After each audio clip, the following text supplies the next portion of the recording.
আল্লাহ রসুল সাল্লাল্লাহু আলাইহি ওয়াসাল্লাম অনেক সময় দোষ বর্ণনা করার ক্ষেত্রে পর্যন্ত যে একজন ব্যক্তির ব্যাপারে তিনি জানেন সেই অপরাধটা করেছে, আল্লাহ রসুল তাকে সংশোধন করতে চান, সচেতন করতে চান, তিনি চাইলে সবার সামনে ডাক দিয়েও বলতে পারেন, ওই বেটা তুই এভাবে করছিস কিসের জন্য? আল্লাহ রসুল যদি এভাবে বলেনও কোন সাহাবী আছে যে এতে কষ্ট পাবে? বরঞ্চ আল্লাহ রসুল যদি এভাবে কাউকে ধমকও দেন তার জন্য এটা গর্বের বিষয় হবে। আরে রসুলের হাতে মায়ের খেতে পারাও তো গর্বের বিষয়, রসুলের কাছে বকা খাওয়াও তো গর্বের বিষয়, এটাও তো একটা স্মৃতির অংশ হয়ে থাকবে। এমনকি অনেক সময় তালেবুল ইলম পর্যন্ত এই তামান্না লালন করে। আমাদেরও মনে আছে আমরা যখন ছাত্র ছিলাম আমাদের উস্তাদদের মধ্যে দুই ধরনের উস্তাদই ছিলেন। কিছু উস্তাদ এমন, তারা কখনো কষ্ট মনের মধ্যে রেখে দিতেন না, কোনো কিছু ত্রুটি বিচ্যুতি দেখলে সঙ্গে সঙ্গে হয়তো ধমক দিতেন, না হলে মারতেন, না হলে কিছু একটা করতেন। আর কিছু উস্তাদ ছিলেন সচরাচর কথা কম বলতেন, তারা একেবারে মুখের উপর দেখা যাচ্ছে ধমকও দিচ্ছেন না, গায়ে হাতও তুলছেন না, এটা গিয়ে অন্য কাউকে জানাচ্ছেনও না, তো মনের মধ্যে একটা কষ্ট রেখে দিতেন। আমরা যেই উস্তাদরা মারতেন বা বকা দিতেন তাদের ব্যাপারে আমাদের একটু ভালো লাগা কাজ করতে, যাক হুজুর বলে ফেলেছে, যাই হোক হুজুরের মনে আর কষ্ট নাই, মনটা এখন ফ্রেশ হয়ে গিয়েছে। তো যেই হুজুরা মারতেন না, ধমক দিতেন না, কিন্তু অন্তরে চেপে রাখতেন, বড় ভয় লাগতো, না জানি উস্তাদের দিলের এই কষ্ট আমাদের জিন্দেগির বরবাদির কারণ হয়ে যায়। তো এখন আল্লাহ রসুল সাল্লাল্লাহু আলাইহি ওয়াসাল্লাম তিনি যদি ডাইরেক্টও বলেন কে আছে এতে রাগ করবে বা এর কারণে তার মন ভাঙবে, এরপর আল্লাহ রসুল অনেক সময় এমন করতেন, মিম্বারে উঠে, মসজিদের মিম্বারে উঠে উপস্থিত সবাইকে লক্ষ্য করে বলতেন, আরে অমুক মুসলমানের কি হলো নাম ছাড়া, আরে মুসলমানের কি হলো সে এমন করে, কওমের কি হলো সে এমন করে, মানে ব্যক্তির নাম হাইড করে তিনি গুনাহটার আলোচনা করতেন সাধারণভাবে, যাতে করে যে অপরাধ করেছে সেও বুঝে ফেলে কাজটা আমার ঠিক হয় নাই, আর যারা অপরাধ করে নাই তারাও বোঝে যে আগামী থেকে আমাদের কখনো এমন কাজ করা উচিত হবে না। তো এতে সাপের সাপও মরলো, লাঠিও ভাঙলো না, সংশোধনও হলো, কিন্তু জনসম্মুখে সে আর অপমানিত হলো।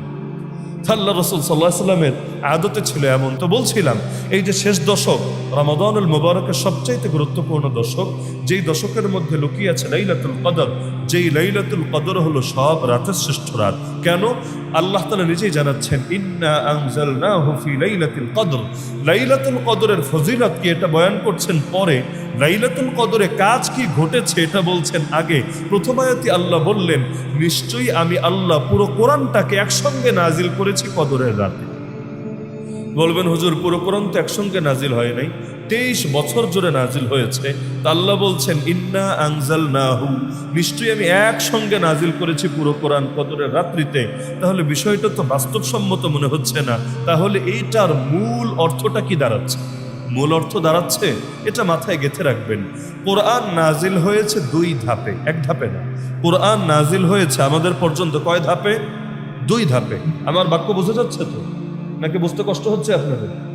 কোরআন নাজিল হয়েছে কয় ধাপে? 2 ধাপে। প্রথম ধাপ হলো রব্বুল আলামিন লৌহে মাহফুজ থেকে পূর্ণ কোরআনকে একসঙ্গে নাজিল করেছেন দুনিয়ার নিকটবর্তী আসমানে। এই পুরো কোরআনটাকে একসঙ্গে নাজিল করেছেন মাত্র 1 রাতের মাঝে, সেই রাতের নামই লাইলাতুল কদর। এরপর এই দুনিয়ার নিকটবর্তী আসমান থেকে আল্লাহর রাসূল সাল্লাল্লাহু আলাইহি ওয়াসাল্লামের উপর নাজিল হয়েছে 1 দিনেও না, 1 রাতেও না, 1 সপ্তাহে, 1 মাসে, 1 বছরেও না, বরং 23টা বছর জুড়ে। যার প্রথম আয়াত ছিল ইকরা বিসমি রাব্বিকাল্লাযী খালাক খালাকাল ইনসানা মিন আলাক, এখান থেকে মোট 5 আয়াত। আর যার সর্বশেষ আয়াত ছিল অনেক মুফাসসিরদের মতে ওয়াত্তাকু ইয়াওমান তুরজাউনা ফীহি ইলাল্লাহ। এই যে পুরো 23টা বছর জুড়ে রব্বুল আলামিন তার রাসূলের উপর একটু একটু একটু করে নাজিল করলেন, কখনো 1 আয়াত, কখনো 5 আয়াত, কখনো 10 আয়াত, কখনো আস্ত সূরা, কখনো সূরার ক্ষুদ্র অংশ। এই যে আল্লাহ পুরো 23 বছর জুড়ে কোরআন নাজিল করলেন একটু একটু করে, এটাকে আরবিতে বলে তানজিল। কি বলে? অনেক ছেলেপেলের নাম আছে না তানজিল। তানজিল মানে হলো ধীরে ধীরে অল্প অল্প করে অবতীর্ণ করা, তানজিল। আর একসঙ্গে পুরো কোরআন অবতীর্ণ করা এটাকে আরবিতে বলে ইনজাল। তাহলে কোরআন নাজিলের ক্ষেত্রে 2টো শব্দই প্রযোজ্য, ইনজালও হয়েছে, তানজিলও হয়েছে। ইনজাল মানে পুরোটা একসঙ্গে নামানো হয়েছে, কোন জায়গা থেকে কোন জায়গায়? লৌহে মাহফুজ থেকে দুনিয়ার আসমানে। আর তানজিল হয়েছে কোথায়? লৌহে মাহফুজ থেকে আসার পরে এই যে প্রথম আসমান থেকে 23টা বছর বছর জুড়ে একটু একটু একটু করে রাসূলের উপর আসলো, এটাকে বলে তানজিল। যার কারণে আল্লাহ দুটো শব্দই ব্যবহার করেছেন। তো সূরা কদরের মধ্যে আল্লাহ তানজিল বলেন নাই, আল্লাহ ইনজালের কথা বলছেন। ইন্না আনজালনাহু ফি লাইলাতিল কদর, আমি আল্লাহ পুরো কোরআনকে ইনজাল করেছি, একসঙ্গে অবতীর্ণ করেছি। কয় রাতে? মাত্র এক রাতে। সেই রাতের নাম লাইলাতুল কদর।